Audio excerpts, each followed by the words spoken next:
आप सभी को जय मसीह की। आप सभी के लिए मैं लेकर आ गया हूं आज का वचन।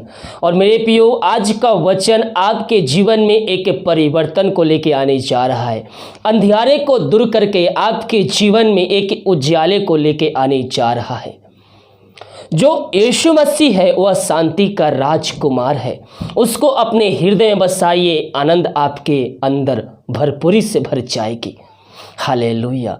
तो आज के मन के लिए हम देखते हैं यशायाह 9वें अध्याय के उसके दूसरे पद में लिखा हुआ है, जो लोग अंधियारे में चल रहे थे उन्होंने बड़ा उजाला देखा, और जो लोग घोर अंधकार से भरे हुई मृत्यु के देश में रहते थे उन पर ज्योति चमकी।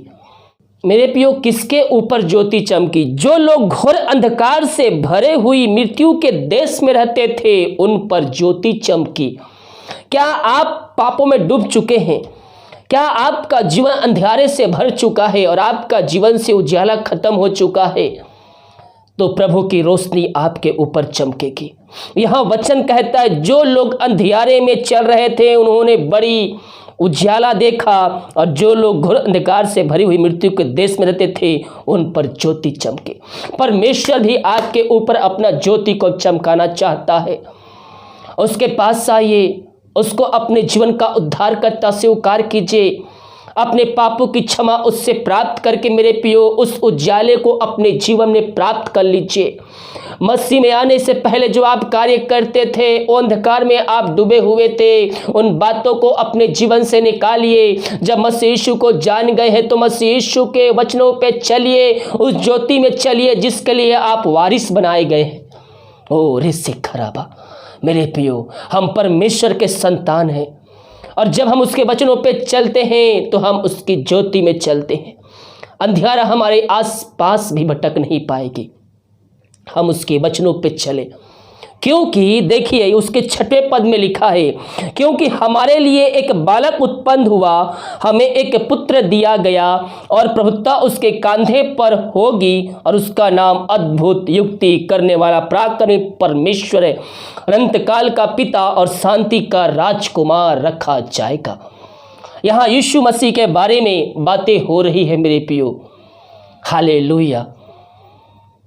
वो शांति का राजकुमार है मेरे प्रियो, और उसका नाम अद्भुत अद्भुत तरीके से रखा गया है। यहाँ वचन देखिए क्या कहता है, उसका नाम अद्भुत, युक्ति करने वाला, पराक्रमी परमेश्वर, अनंत काल का पिता और शांति का राजकुमार रखा जाएगा। मेरे प्रियो, वह शांति का राजकुमार है। वो हमारी शांति के लिए, हमारे खुशी के लिए, हमारे आनंद के लिए उस पे ताड़ना पड़ी।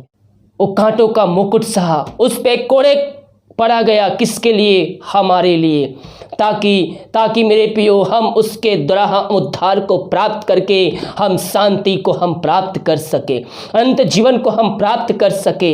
ये दुनिया पापों में डूबी हुई थी, पूरी सृष्टि पापों में डूबी हुई थी, लेकिन परमेश्वर ने एक रास्ता निकाला, अपने इकलौते पुत्र को इस पृथ्वी पर भेजा, ताकि जो कोई उस पर विश्वास करे वह अनंत जीवन का सहभागी बन जाए।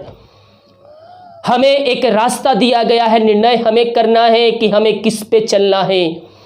परमेश्वर नहीं चाहता है कोई भी मनुष्य नरक की आग में डाला जाए, क्योंकि उसने हमें अपने स्वरूप में रचा है।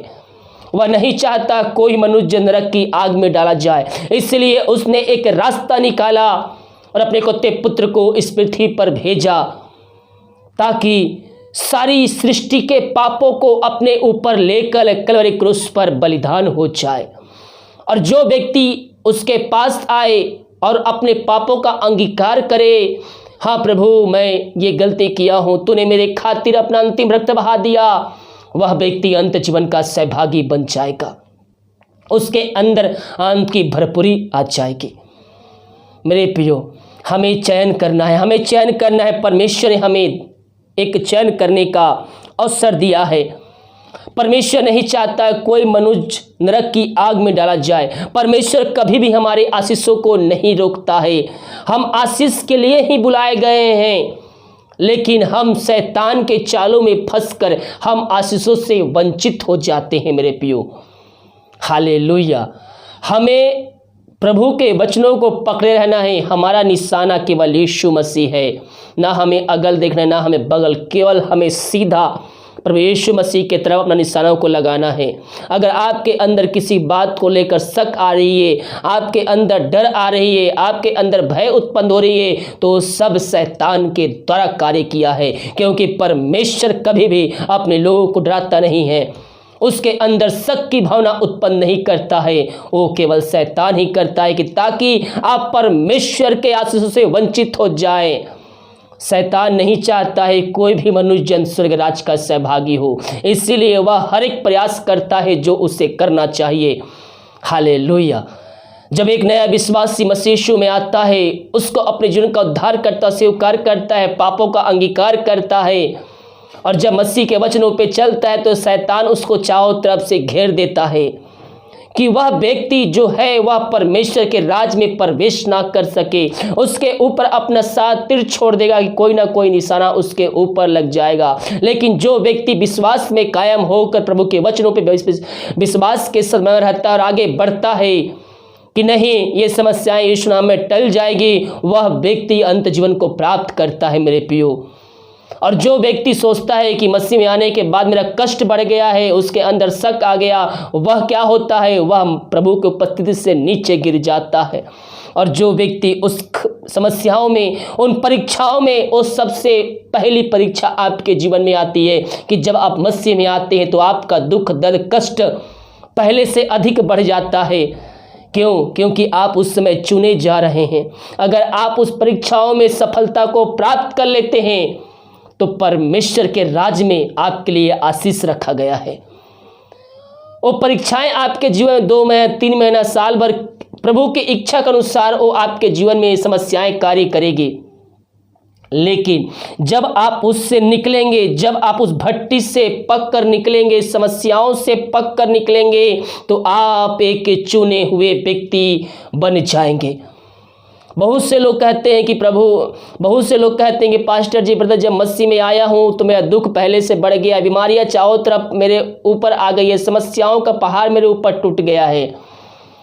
वो व्यक्ति मसीह में कभी भी आगे नहीं बढ़ सकता, क्योंकि वह मसीह में आने के कारण वह सताव आ रहा है, लेकिन वह अपने मुंह से प्रभु की निंदा कर रहा है।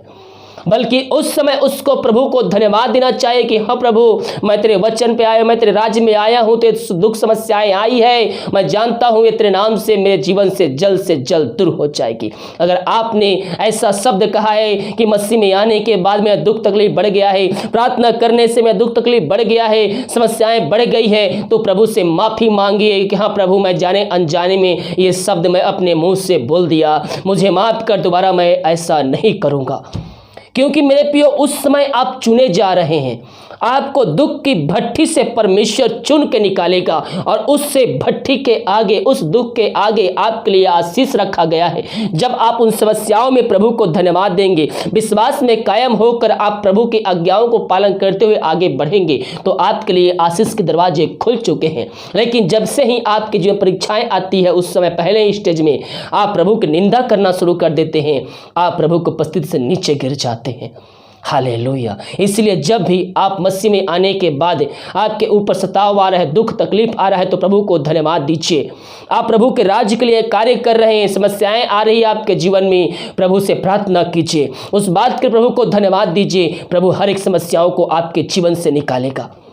हालेलुया। वो सर्वदा, वो परमेश्वर है, वो हमारा परमेश्वर है, वो सर्वदा तक हमारे संग अगुवाई करने वाला वह परमेश्वर है। यह वचन कहता है, क्योंकि हमारे लिए एक बालक उत्पन्न हुआ, हमें एक पुत्र दिया गया है, और प्रभुता उसके कांधे पर होगी, उसका नाम अद्भुत, युक्ति करने वाला, पराक्रमी परमेश्वर, अंतकाल का पिता और शांति का राजकुमार रखा जाएगा। उसकी प्रभुता सदा बढ़ती रहेगी, उसकी प्रभुता सदा बढ़ती रहेगी, कम नहीं होगी, सदा उसका जो राज्य है वो बढ़ता ही जाएगा। उसकी प्रभुता सदा बढ़ती रहेगी और उसकी शांति का अंत ना होगा। इसलिए वह उसको दाऊद की राज गद्दी पर इस समय से लेकर सदा तक के लिए न्याय और धर्म के द्वारा स्थिर किए गए और संभाले रहेगा। सेनाओं का यहोवा के धुन के द्वारा यही हो जाएगा। हालेलुया। यहाँ वचन क्या कहता है, इसीलिए वह उनको दाऊद की राजगद्दी पर इस समय से लेकर सदा के लिए न्याय और धर्म के द्वारा स्थिर किए और संभाले रहेगा, और सेनाओं का यहोवा की धुन के द्वारा यह हो जाएगा। मेरे प्रियो, हमारे लिए इस पृथ्वी पर आया एक पुत्र यीशु मसीह। हमें विश्वास करना है कि वो हमारे लिए आया है, हमारे लिए उस पर ताड़ना पड़ी, हमारे खातिर उसके पर दुख दर्द सहा, हम आशीष को प्राप्त करेंगे। मेरे प्रियो, हम अपने मुंह से हमें अंगीकार करना है यीशु मसीह के सामने।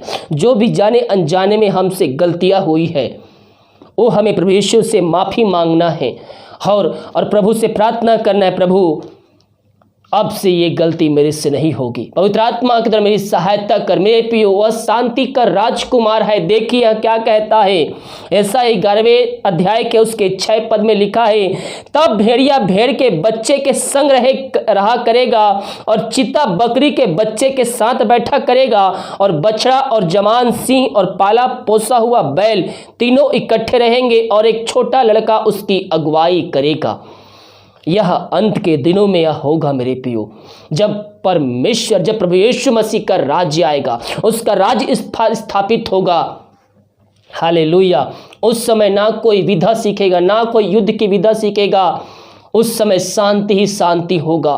कोई किसी को मारेगा नहीं, कोई किसी को पीटेगा नहीं, कोई किसी का बुराई नहीं करेगा। यह वचन हमें साफ साफ कहता है कि एक छोटा सा लड़का चीता को, सिंहों को, बैलों का अगुवाई करेगा, यानी कि वह शांति का राज्य रहेगा। देखिए, तब भेड़िया भेड़ के बच्चे के संग रहा करेगा, और चीता जो कि बकरी के बच्चे के साथ बैठा करेगा, और बछड़ा और जवान सिंह और पाला पोसा हुआ बैल तीनों इकट्ठे रहेंगे, और एक छोटा लड़का उसकी अगुवाई करेगा। हालेलुया। यह प्रभु की शांति है मेरे प्रियो, जो अंत जीवन में हमें मिलेगा। जो व्यक्ति विश्वास में कायम होकर आगे बढ़ेगा, ये शांति को प्राप्त करेगा। इस जीवन के बाद भी मेरे प्रियो 2 जगह रखा गया है, एक जीवन और एक नरक। जो व्यक्ति विश्वास में कायम होकर प्रभु के राज्य में प्रवेश करेगा, यह शांति को प्राप्त करेगा। हालेलुया। इन वचनों की तरफ प्रभु हम सबको आशीष प्रदान करें। वीडियो को सभी जगह शेयर कीजिए, ताकि और भाई बहन लोग यीशु मसीह को जानकर अपने जीवन को उद्धारकर्ता स्वीकार करके प्रभु यीशु मसीह के पास आकर अपने जीवन का उद्धारकर्ता स्वीकार करके अंदर जीवन का सहभागी बन जाए। वीडियो को शेयर कीजिए जरूर, ताकि और भाई बहन लोग यीशु मसीह को जान सके। God bless you.